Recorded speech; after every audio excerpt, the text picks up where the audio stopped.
Morning and going live to the state capitol. If all the votes are counted, Governor Newsom will find out tomorrow if he keeps his job. Today, President Biden is set to join him for the final hours of his campaign.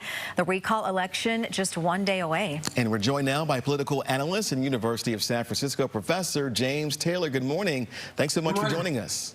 Thank you. All right, first up, tell us what's at stake tomorrow.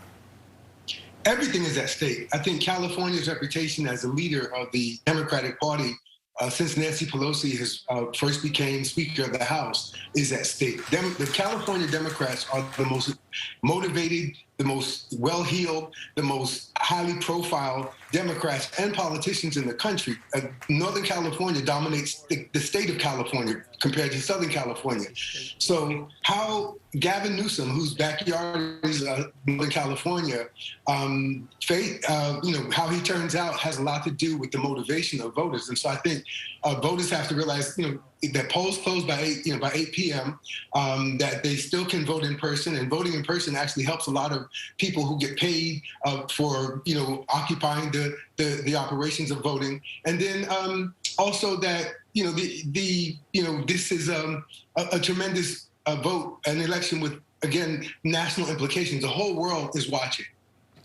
Now let's talk about the latest polling. Newsom seems to have really pulled ahead in the past few weeks after being neck and neck. A recent survey by the Hoover Institution and Stanford University's Lane Center estimates 57% of likely voters will vote no on the recall, while 43% will say yes to removing him from the state's top elected office. So now they're saying Republicans need a historic polling miss. So what changed in the polls?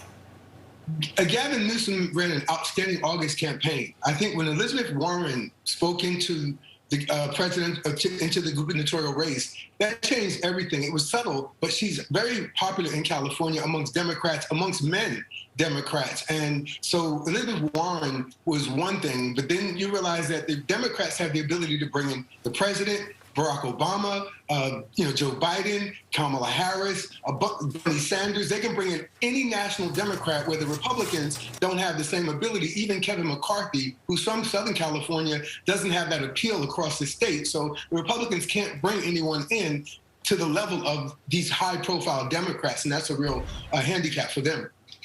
And even if Newsom gets out of this okay, are there potential political ramifications of this recall?